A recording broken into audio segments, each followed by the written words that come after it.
Good morning, America. Thanks for joining us here on the Andy Kirkendall Show, where Andy interviews actors, writers, filmmakers, athletes, musicians, songwriters, and more, and asks them, what do you do and why do you do it? So sit back, grab a cup of coffee, and enjoy the show.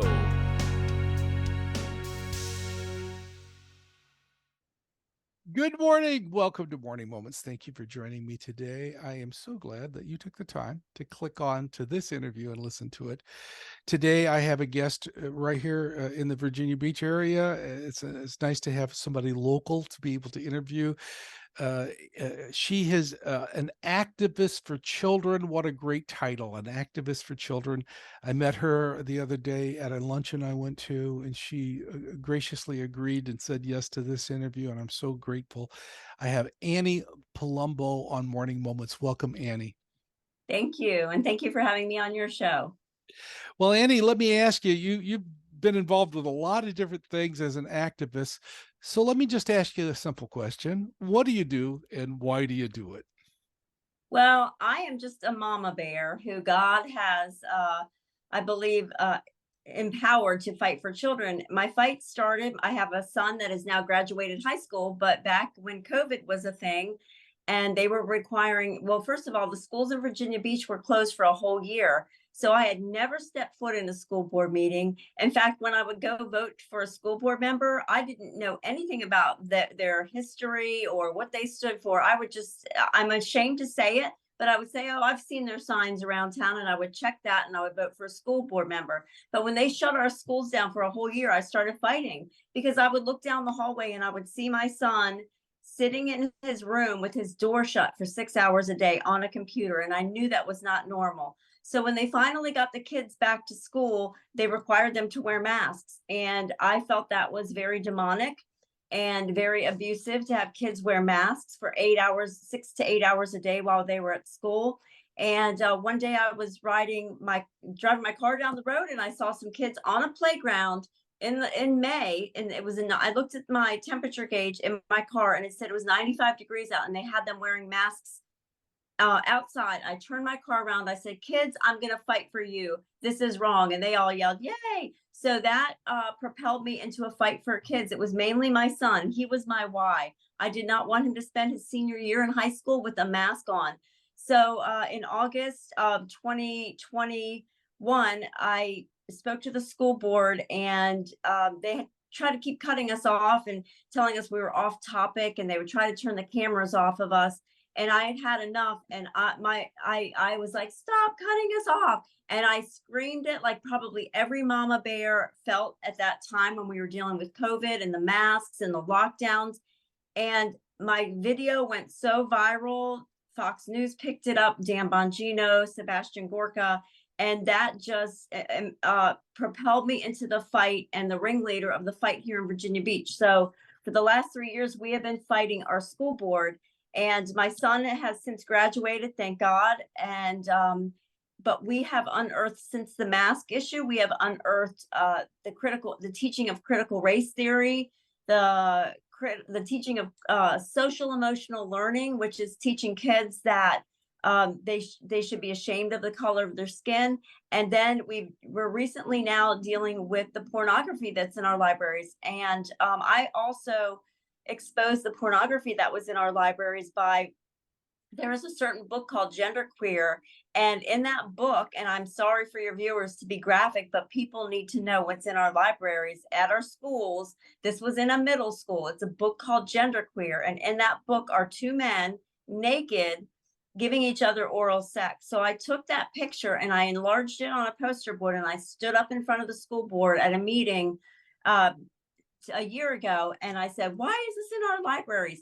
They removed me for a whole year from stepping foot on any school board, any school administration grounds, or any school board meetings. They actually investigated me, a parent, for a whole month who broke no rules, did other than raising my voice, and they said I was intimidating to people. But that just propelled my fight more to say something is really wrong here when a parent gets removed for a year, gets investigated, yet they are distributing pornography and nothing happens to them. So my fight is ongoing. It seems like every week there's something new. Right now, we're also dealing with the transgender, the push for that, and the LGBTQ in our schools. So we're fighting that right now. You have a lot of passion about these issues, the social issues for our children. Where does that come from? Why do you have such passion? What's the core of why you're doing this? You know, when I was in school, specifically junior high and middle school and high school, I was bullied a lot. And I was very tiny. I was always like kind of the smaller, and I would get bullied. And when you're bullied, you have to fight back. And so I think that's where it stems from is I was, regardless whether my size was smaller compared to other people, I always had to fend for myself and fight. And right now I see these adults bullying these kids. It started with the masks. To me, that was very much a bully tactic. It was, doing this to, God created our mouth and nose for us to breathe. And I mean, my son would come home with a headache. There's so many stories you hear, but I just see it just stems from being bullied when I was in school. And now it's surprising to see the adults bullying the kids. So that's probably where it comes from. And now I met you at a Believers Biz luncheon, which are for Christian business people. Mhm. So does your activism go back to your faith, and if it's so, how's that connected? Yeah, it definitely goes back to my faith. I had a few years ago, I'd surrendered my life to Jesus. Um, I surrendered everything. A 10-year relationship. I was not living like God. I mean, I've been a Christian for 30 years, but I wasn't always living it. And, there's a few Bible verses. It just and I surrendered. I said, use me, God. And he did. And, there's that Bible verse in Ephesians 5:11, have nothing to do with the fruitless deeds of evil, but rather expose them. And I feel that is my mission. I mean, we're supposed to expose them as Christians. We are not supposed to sit back and just say, I don't want to get involved. I don't want to talk about politics or religion. We have to speak up and expose evil. I'm not saying be ugly or, evil, but you've got to expose them. Now, is it always pretty in my fight? No, because God is working on me too. I've definitely been I've acted like Jesus, who came into the town square and flipped the tables. When you see what's going on in our schools, you just see the abuse, and it's hard to stay calm. But yes, my faith, and there's the Bible verse. I don't know the exact words to it right now, but it talks about basically if you ignore anybody harming children, you might as well put a millstone around your neck and be dropped into the sea. So to sit back and do nothing about it, my son has since graduated. He's fine, but there's 64,000 students in Virginia Beach schools that they need somebody fighting for them. So we used to have rallies all the time in front of the school board meetings. We would pray, and they even banned us from that. Now we need a permit to do that. So they're trying to stifle us and silence us, but we just keep on keeping on. I've often said a saying that I heard years ago, and I repeat it many, many times. God knows your heart. It's up to us to hear his voice. So your heart, based on the issues of bullying in your past, your heart was there, and God apparently had spoke to you about being an activist. Doesn't mean that everybody should be an activist. Doesn't mean that everybody has this burden and passion. But it sounds to me that you feel like you heard from God when it comes to this thing that you are working with. Absolutely, 100%. He definitely has me where he wants me. He knows I'm bold and brazen. No offense to the parents, first of all, that go up there and speak in front of school boards or get involved in the fight. First of all, we don't have enough parents on our side showing up. Annie, I want to thank you for sharing your heart. At the core of what Annie was sharing is that she had a heart change.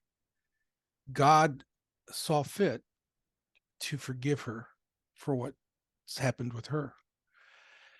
that's where it begins. Some of you are going, well, how can I hear God so passionately? First of all, there's a need for you to surrender to him. Some of you are hearing this, and maybe some of the things that are said may not sit well with you. I want you to first of all ask yourself, maybe the things that are not sitting well is maybe there's some things I haven't surrendered to the Lord, the original things that I have in my heart. First of all, ask yourself, where are you with your relationship with Christ? God loves you and cares for you just the way you are, but he also loves you enough not to let you stay that way. Some of you are listening to this and maybe have never accepted Christ as your Savior. Let this be the day that your life changes. Please listen to this. Pass this interview on and let the Lord speak to your heart right now. Now, Annie's going into an areas where most people don't want to go to and don't feel led to go to, and she's under great attack. So with that said, I'd like to ask you to do what I ask all my audience to do every interview. I'd like for you to take time as soon as this interview is over and pray for Annie. You see, Annie desperately needs your prayers, folks, and you need the practice. So pray that God would work with her and be with her in the next step that God has for her, whatever it may be. Annie, thank you so much for sharing your heart today on Morning Moments. Thank you. Thank you for having me on your show. All right. Thank you. Keep coming back, and may God richly bless you.